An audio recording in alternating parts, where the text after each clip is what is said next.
perdu comme inédit dans le sable. Tu m'as cherché et tu m'as sauvé. Oh Seigneur, je te dis merci pour tant d'amour manifesté pour moi. Que puis-je te donner, oh mon amour? Je te confie toute ma vie. Oh Seigneur, ne m'abandonne. Salut, bien-aimés. Nous vous bénissons tous au nom de notre Seigneur Jésus-Christ. Nous allons maintenant prier avant d'écouter la parole. Notre Seigneur Jésus-Christ, nous te disons d'abord merci pour cette opportunité que tu nous donnes de partager ta parole. Seigneur, nous te supplions d'être avec nous du début jusqu'à la fin, de sorte que nous puissions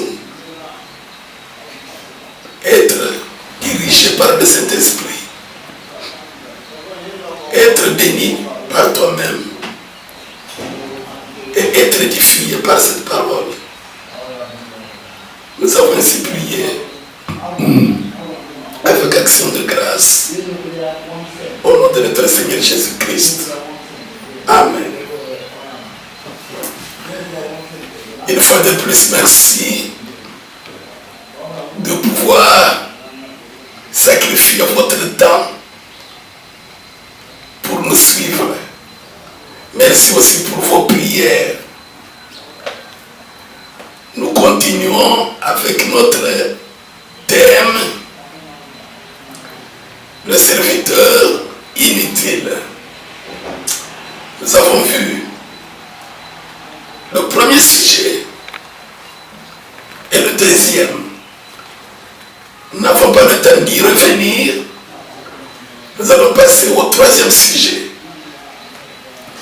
Le thème est dans Luc.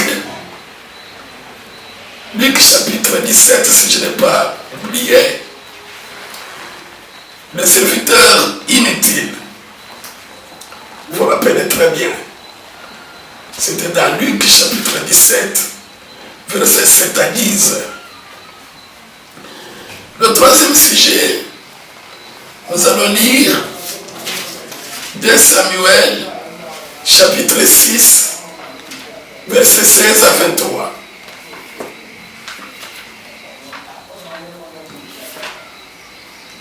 De Samuel, chapitre 6, verset 16 à 23.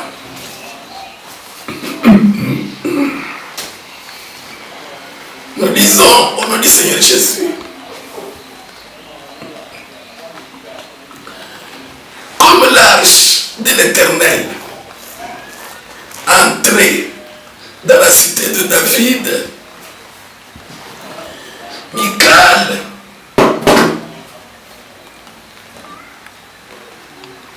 fille de Saoul,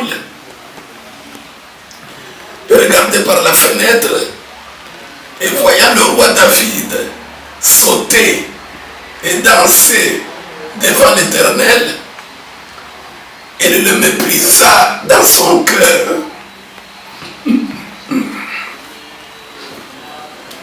Après qu'on eut amené l'arche de l'Éternel, on l'a mis à sa place au milieu de la tente que David avait dressée pour elle. Et David offrit devant l'Éternel des holocaustes et des sacrifices d'action de grâce. Quand David eut achevé d'offrir les holocaustes et les sacrifices d'action de grâce, il bénit le peuple au nom de l'Éternel des armées. Puis il distribua à tout le peuple, à toute la multitude hommes et femmes, à chacun un pain, une portion de viande et un gâteau de raisin. Et tout le peuple s'en alla, chacun dans sa maison. David s'en retourna pour bénir sa maison, et Michal, fille de Saoul, sortit à sa rencontre. Elle dit, quel honneur aujourd'hui pour le roi d'Israël de s'être découvert aux yeux des servantes de ses serviteurs, comme se découvrirait un homme de rien.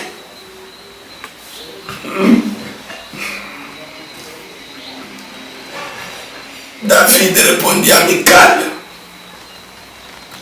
c'est devant l'Éternel qui m'a choisi de préférence à ton père et à toute sa maison pour m'établir chef sur le peuple de l'Éternel, sur Israël.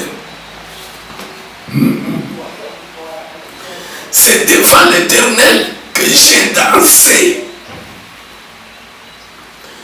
Je veux paraître encore plus vil que cela et m'abaisser à mes propres yeux. Néanmoins, je serai en honneur auprès des servantes dont tu parles. Or, Michal, fille de Saoul, n'eut point d'enfant jusqu'au jour de sa mort. Amen. Le deuxième passage que nous allons lire dans le Nouveau Testament, 1 Jean chapitre 3, verset 2.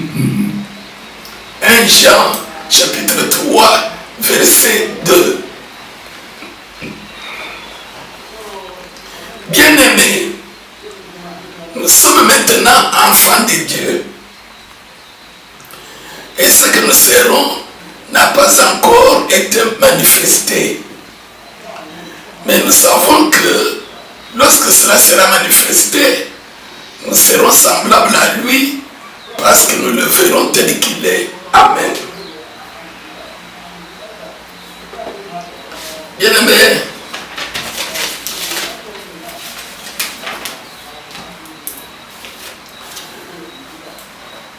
le troisième sujet du serviteur inutile, vous pouvez déjà le retenir. Nous parlons de la bassesse du roi. La bassesse. La bassesse. Quelque chose qui est bas. Très bas. Le contraire de la bassesse, c'est la hauteur, l'élévation. Opposite de élévation, hauteur, ce qui est high, très haut, c'est ce qui est bas, ce qui est méprisable, ce qui est vil, ce qui est inutile.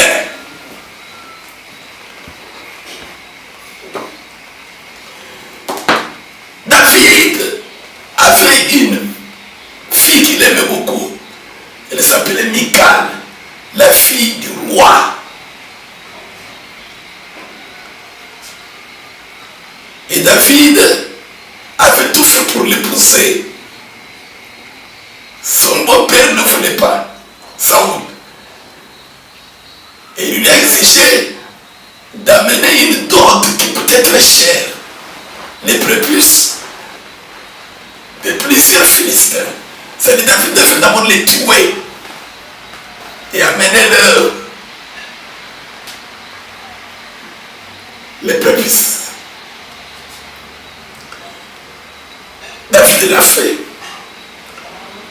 Malgré cela, Saoul résistait, mais il lui a donné Michal comme femme. C'était sa femme qu'il avait épousée. David, devenu roi, parce que nous allons tout droit au but, parce que ça lui a pris du temps, plusieurs années. malgré la promesse de Dieu, pour qu'il devienne roi.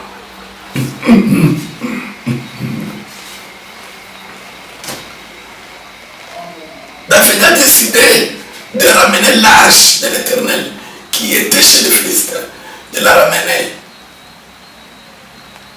à Jérusalem. Et comment ramener l'arche? David était en train d'offrir des actions de grâce à l'Éternel. Nous avons lu.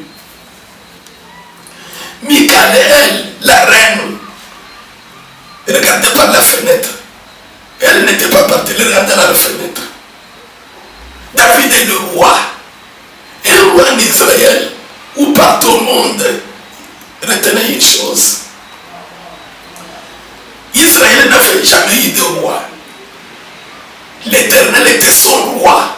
C'était un peuple différent, mis à part. Mais du temps du prophète Samuel, ils ont exigé qu'eux aussi il y ait un roi. Samuel a même pleuré. Il a dit décelé, je vais le donner un roi. Ils ont eu Saul. Après Saul, c'était David. Donc le roi d'Israël, c'était le représentant de Dieu sur la terre. C'est Dieu. Parce qu'en réalité, le roi d'Israël, c'était l'Éternel. David, le roi d'Israël, il danse. Nous avons lu, il a offert des sacrifices d'action de grâce. N'oubliez pas, le thème est serviteur inutile. On parle des actions de grâce. La reconnaissance envers Dieu. Bien-aimé, David, après avoir offert des actions de grâce, il dansait, il se jetait de gauche et de droite. La Bible dit sa femme le méprisa dans son cœur. C'était déshonoré même la reine. Et un roi. Parce qu'en principe, ce sont les autres qui devaient danser.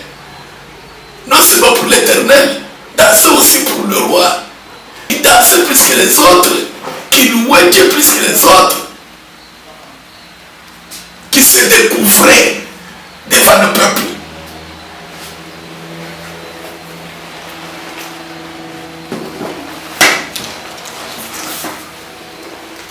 Quand David est arrivé dans sa maison, écoutez ce que sa femme lui dit. Michal, fille de Saul, dès qu'il est sorti, il l'a rencontré, la porte. Quel honneur aujourd'hui pour un roi, toi qui dois être honoré. Tu te fais découvrir comme ça, tu danses comme ça, devant le peuple que tu diriges, comme se découvrirait un homme de rien. Oui, quand David louait Dieu, dansait pour Dieu, c'était comme un homme de rien, un homme de rue, un homme inutile. Il se voyait, lui, David, à ses yeux, un homme inutile devant l'Éternel. Il se voyait sans valeur devant l'Éternel. C'est pourquoi il dansait de la manière à ce qu'il dansait pour un roi qui est au ciel, par lui, le roi.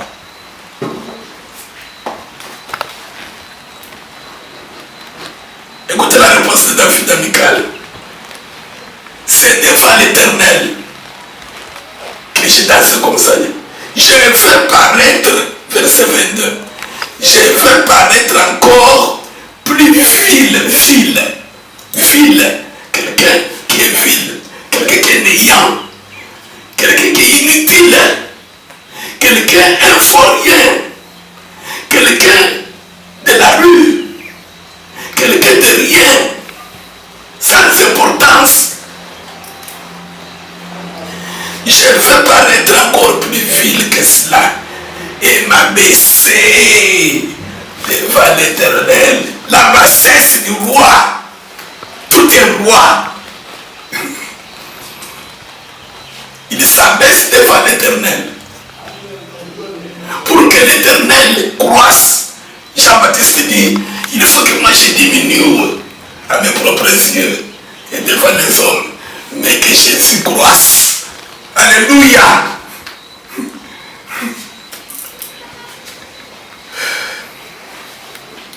Je vais m'abaisser à mes propres yeux. La Bible dit, Michal, fille de Saoul, n'eut point d'enfant jusqu'au jour de sa mort. Dieu l'avait maudite. Mais David, Dieu l'avait béni. Et nous avons lu dans 1 Jean, chapitre 3, verset 2. Bien-aimés, c'est que nous serons quand nous allons mourir. Quand Jésus va nous enlever, c'est que nous serons n'a pas encore été manifesté et révélé. Mais il y a une chose que nous savons. Quand nous le verrons, nous serons semblables à lui. Nous savons que lorsque cela sera manifesté, nous serons semblables à lui, parce que nous le verrons tel qu'il est. Après ta mort, quand la vie véritable commence, si tu meurs en Christ, ou si Jésus venait aujourd'hui, pendant que tu es vivant, tu es en communion avec lui, tu participes à l'enlèvement. Quand tu le verras tel qu'il est, tu seras semblable à lui. Tu seras Dieu. Mais il y a une condition. Pendant que tu es sur cette terre, fais comme David. David s'est vu rien devant Dieu dans ce corps. Il rendait grâce à Dieu. Non pas pour la royauté, parce qu'il était déjà roi. Michal, elle, avant qu'elle devienne reine, elle rendait des actions de grâce pour ce que Dieu lui donnait. David le faisait aussi. Mais écoutez, il est devenu roi. Il a eu ce qu'il cherchait. Pourquoi il continuait à rendre des actions de grâce à Dieu? Dans Actes chapitre 2, l'apôtre Pierre, rempli du Saint-Esprit à la Pentecôte, nous dit clairement que David était un prophète. Il voyait la résurrection des morts. Il voyait l'enlèvement. Il voyait les noces de l'agneau. Il voyait le règne dans le millénaire. Il voyait comment Dieu va créer une nouvelle terre, va créer de nouveaux cieux. Il voyait comment le chrétien sur la terre qui meurt en Christ, il deviendra comme Dieu. Il sera Dieu, l'épouse, Jésus la tête. Toi, tu es membre du corps, tu deviens Dieu. Il voyait comment tu vas régner sur toute cette terre, la nouvelle terre, les nouveaux cieux. Il voyait comment les anges seront à ton service, en train de danser, chanter pour toi, dans la joie éternelle. David a rendu des actions de grâce à Dieu pour les choses invisibles que Dieu lui avait promises.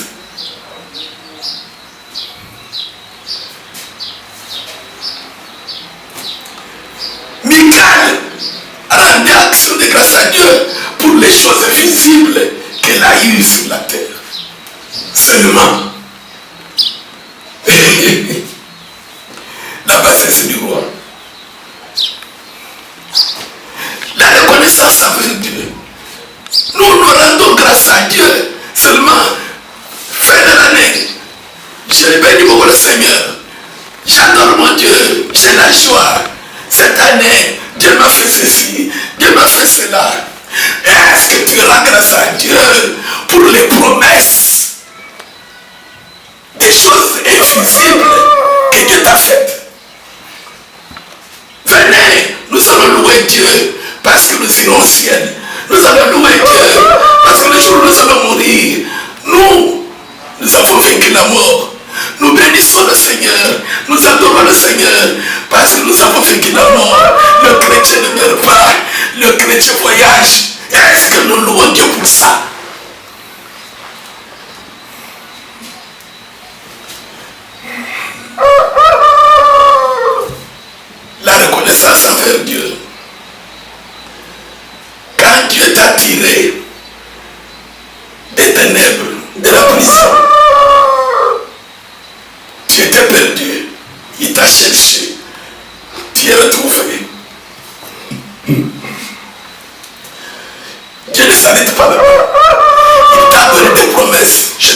dominé sur toute la création.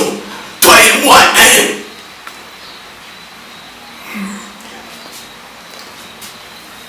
Est-ce que tu bénis Dieu pour ça? Ou bien tu bénis Dieu seulement pour le mariage, pour le voyage, pour l'argent, pour le travail?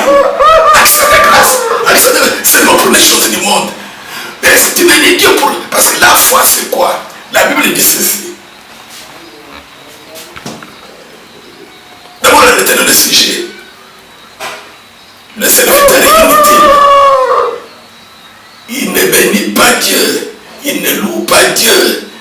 Il ne rend pas des actions de grâce à Dieu. Il ne dit pas merci à Dieu. Seulement pour les choses qu'il a eues ou que Dieu lui donne dans le monde. Mais aussi et surtout pour les choses invisibles à venir que Dieu lui a promises. Nous louons Dieu. C'est parce qu'il m'a guéri. J'étais malade. Maintenant, je l'ai pris à prêcher. Mais fin des fins, mon corps va tomber. Peut-être demain, peut-être dans un an. La nouvelle. Oh, le frère David, oh, vous savez, non. Il n'est plus. Peut-être dans 20 ans. Mais que même si c'est dans 7 ans, il y a un jour où ce corps va tomber. Tu as offert des actions de grâce à Dieu. Parce que tu as guéri la maladie, c'est vrai. Mais la chair finira par tomber. Est-ce que tu as des actions de grâce à Dieu pour la vie éternelle qu'il t'a réservée? Pourquoi les autres ne rendent pas des actions de grâce à Dieu comme il faut? Ils sont dans la tristesse. Personne ne peut dire merci à Dieu si il a la tristesse. Il faut d'abord la joie pour louer Dieu. Pourquoi souvent nous manquons cette joie-là pour dire merci à Dieu le matin, à la fin du mois, à la fin de l'année, le soir avant de dormir? Vous savez, nous regardons ce que Dieu a fait, n'a pas fait. Le cœur est triste. Je n'ai pas eu de l'argent aujourd'hui. Je n'ai pas eu la bonne santé aujourd'hui. J'avais prié pour mon parent au village. La maladie continue. Le travail, ceci, cela. Tu loues, tu adores, le cœur est triste. Pourquoi David avait-il la joie? Pourquoi David ne se voyait pas devant Dieu? La bassesse du roi venait du fait qu'il ne voyait pas l'honneur de la terre. Les gens vont se moquer de moi. Les gens vont dire, mais c'est qu'ils sont des rois. Les gens vont me mépriser. Il a dit que je paraisse trop bas, inutile devant moi-même et devant les hommes, mais devant Dieu, la valeur, parce que Dieu m'a promis le ciel. L'argent, je le laisserai. Les mariages, je le laisserai. Toutes choses, je les laisserai. Je peux dire merci, mais je sais que c'est temporaire. Mais toute ma vie, jusqu'à ma mort, je continuerai à lui dire merci pour ce qu'il m'a préparé. La foi. La Bible dit ceci.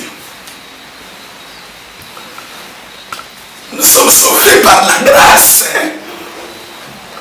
Au moyen de la foi. De la mère de la foi, c'est qui? La grâce. La volonté de Dieu, la miséricorde. Et à sa miséricorde, il nous a donné la foi. Et nous avons cru. Or, la foi, la Bible dit, c'est une ferme assurance des choses qu'on espère. La démonstration des choses qu'on ne voit pas. Donc, quelqu'un qui rend des actions de grâce à Dieu, les actions de grâce que Dieu aime, c'est par la foi. Je te bénis, Seigneur, parce que tu m'as dit que je serai au ciel, que je serai au roi, que je ferai régner sur la terre, la nouvelle terre que tu vas créer, les nouveaux cieux, que les anges vont me servir au ciel, que j'ai vécu la mort. Voilà quelqu'un qui rend des actions de grâce à Dieu par la foi qui vient de la grâce. Si toi tu rends des actions de grâce à Dieu pour les choses que tu vois, ce n'est pas la foi. Parce que la Bible dit dans Romains que si on espère ce que l'on voit, il n'y a plus d'espérance. Parce que tu vois déjà, tu as le mariage, tu as l'Europe que tu cherchais. Où est la foi? La foi est terminée. Mais la foi, c'est quelque chose qu'on ne voit pas. Les choses invisibles. Est-ce que nous rendons à Dieu des actions de grâce pour les choses invisibles? Parce que nous, qui allons au ciel, nous ne regardons pas aux choses visibles, nous regardons aux choses invisibles. Les choses visibles, la Bible dit, elles sont passagères, elles sont éphémères. Mais les choses invisibles que Dieu nous a promises sont éternelles. Retenez le sujet. La reconnaissance à Dieu. Les choses qu'il t'a promises, tu ne les as pas encore eues. Tu lui dis merci. Alléluia. Non seulement ce que tu as vu, ce que tu as eu, mais aussi pour ce que tu n'as pas eu. Parce que ce que tu n'as pas eu, c'est ce qui est nécessaire. Ce que tu as déjà eu, les choses du monde, ce sont les choses importantes, mais ne pas nécessaires. Parce que ça va rester. Dieu t'a préparé des choses, la Bible dit, ineffables, inexprimables. Voilà ce qu'ils disent. Ceux-là qui ont touché Jésus. Nous serons semblables à lui. Toi, tu seras semblable à Jésus, qui a créé les lions, qui a créé les astres, les planètes, toi. Est-ce que tu le loues pour ça? Ou bien tu le loues seulement parce que, oh, j'avais l'idée, et aujourd'hui mon enfant en classe, j'avais l'idée, mon voyage, j'avais l'idée, les yeux, les pensées seulement au monde. Mais Dieu t'a appelé au salut. Tant que nous sommes dans la chair, nous sommes encore loin de lui. Et par la foi, nous serons avec lui. Et nous devons le bénir chaque jour pour ça. Si nous bénissons Dieu seulement pour les choses de la terre, le jour où nous en manquons, nous n'aurons pas la joie de le louer. Voilà pourquoi David, toute sa vie, la louange, que ça soit pendant la mort. Il dit, même quand je marche dans la forêt de la mort, tu es avec moi, je te bénis pour ça. Qu'il soit affamé, il bénit Dieu. Parce qu'il bénissait Dieu, surtout pour les choses que Dieu lui avait révélées. Nous allons lire le dernier passage. C'est dans Luc chapitre 10.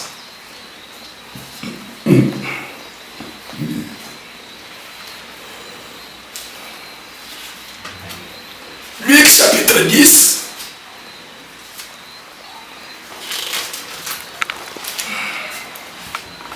Verset 17. 21. Luc chapitre 10. Verset 17 à 21. Mais nous avons compris le sujet. Quelqu'un qui a la reconnaissance envers Dieu,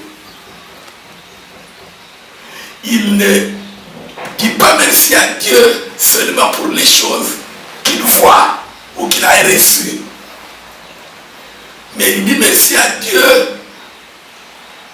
pour les choses promises, invisibles. Les choses que Dieu lui a préparées après la mort physique. Parce que ce sont ces choses là-bas qui sont éternelles pour lui. Tandis que les autres sont passagères. Parce que quand tu loues Dieu pour les choses que tu n'as pas encore reçues, pour les choses invisibles, c'est ça la foi. Et Dieu dit que la foi vient de la grâce. Tu ne peux pas parler d'action de grâce quand ce n'est pas poussé, motivé par la foi.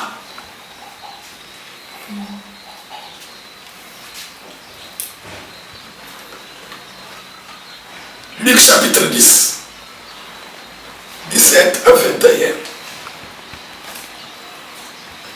Les 70 revinrent avec joie. Retenez le mot la joie. David avait la joie pendant qu'il était déshonoré même par sa femme et les autres. Ça c'est quelle main? Regardez comment il se comporte.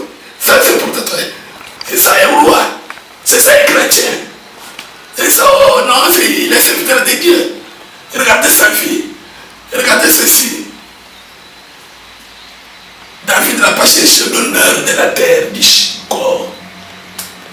Il a voulu que lui soit méprisé pour que Dieu soit élevé. En rendant des actions de grâce à Dieu pour les choses à venir. Dans l'au-delà, dans le siècle à venir et pas dans le siècle présent.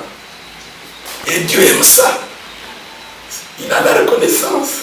Quand ton patron, comme dans Luc chapitre 17, on avait lu et compris à l'introduction, ce travailleur, il fait des champs. Fatigué, il a fait. Le boss ne lui dit pas merci, tu non. Il a fait son travail. Et au contraire, quand il arrive, tu es retourné. Oui, boss. Allez, lave-moi la table. Prépare-moi. Donne-moi à manger. C'est ce que Jésus a dit. Et après ça, ce n'est pas le boss qui doit lui dire, le patron qui va lui dire merci, non. C'est ce que nous faisons même dans le monde. Mon général, patron, fais ceci, patron, fais cela. Merci. Il dit même, parfois on disait même, merci papa. Arrache-moi ça. Ok, merci papa. Merci patron. Pourquoi nous disons merci? Parce que nous faisons ce que nous devions faire. Nous savons que non. Après tout, il me payera. Après tout, il va me donner la gratification, le bonus. C'est la même chose avec Dieu. Nous devons dire merci à Dieu pour les choses qu'il nous a promises. C'est la différence entre les païens et les chrétiens. Un païen, même quelqu'un qui connaît tout le monde, quand il dit quelque chose, oh, Dieu m'a béni. Les Zoulous disent Onkolo. Tout le monde sait, Onkolo m'a béni. Et j'ai dit, c'est normal. Mais nous qui connaissons la vérité, nous les enfants du ciel, nous disons merci à Dieu. Non seulement pour ce qu'il nous donne sur la terre, mais aussi et surtout, merci pour les choses qu'il nous a promises là où nous allons. Et Dieu voit qu'il a, il voit la foi. Luc 10, 17 à 21. Les assoignés se révèrent avec joie disant, Seigneur, les démons même nous sont soumis à ton nom. Jésus leur dit, je voyais Satan tomber du ciel comme un éclair. Voici, je vous ai donné le pouvoir de marcher sur les scorpions, sur les serpents, sur toute la puissance de l'ennemi, et rien ne pourra vous nuire. Maintenant écoutez le message, verset 20. Cependant, ne vous réjouissez pas de ce que les esprits vous sont soumis. Ne m'adorez pas, ne me louez pas, parce que les esprits vous sont soumis. Esprit de pauvreté, esprit de ceci, esprit de ceci, tous les esprits que vous citez là-bas. Réjouissez-vous, mais réjouissez-vous de ce que vos noms sont écrits dans les cieux. Alléluia. Bien-aimé, écoutez, Jésus va ajouter. Jésus lui aussi commence à louer Dieu. Il a rendu des actions de grâce élevées. En ce moment même, Jésus tressaillit de joie par le Saint-Esprit. Et il dit, je te loue Père, Seigneur du ciel et de la terre, de ce que tu as caché ces choses aux sages et aux intelligents de ce monde. Mais tu les as révélées aux enfants. Les enfants, les gens trop bas, les gens qui n'ont même pas étudié. Oui Père, je te bénis, je te rends des actions de grâce. Je te loue de ce que tu as voulu ainsi. Bien aimé, vous connaissez l'histoire. Jésus, il a envoyé les disciples. Allez, je vous ai donné le pouvoir de chasser les démons, de guérir les gens qui sont partis. Au nom de Jésus, les démons tombent. Les miracles, les bénédictions. Les filles qui ne mettaient pas au monde, mariées, mettent au monde. Toutes sortes de choses. Quand ils retournent pour donner le rapport, hey Seigneur, nous te rendons des actions de grâce. Nous te bénissons cette Mais en ton nom, on a eu ceci. En ton nom, j'ai eu des bénéfices. En ton nom, j'ai été guéri de maladies. Jésus lui dit, oui, je voyais comment Satan tremblait devant vous. Mais ne vous réjouissez pas de ça. Ne me rendez pas des grâces seulement pour ça. Réjouissez-vous de ce que vos noms sont écrits dans les cieux, qui entre toi et moi. Nous rendons chaque jour des grâces parce que nos noms sont écrits dans les cieux. C'est seulement, merci Seigneur, aujourd'hui tu m'as protégé. Merci Seigneur. C'est quel pasteur, quel conducteur t'a déjà dit, nous venons dans cette veillée, on va dire merci à Dieu parce que nos noms sont écrits.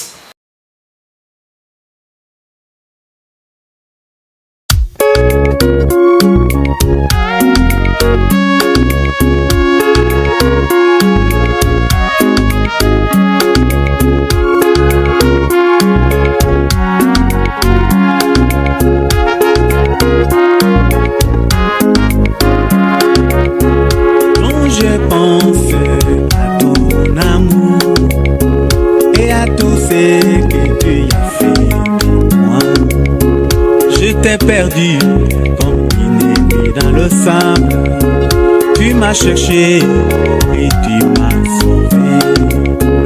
Oh Seigneur, je te dis merci pour tant d'amour manifesté pour moi. Que puis-je te donner, oh mon amour?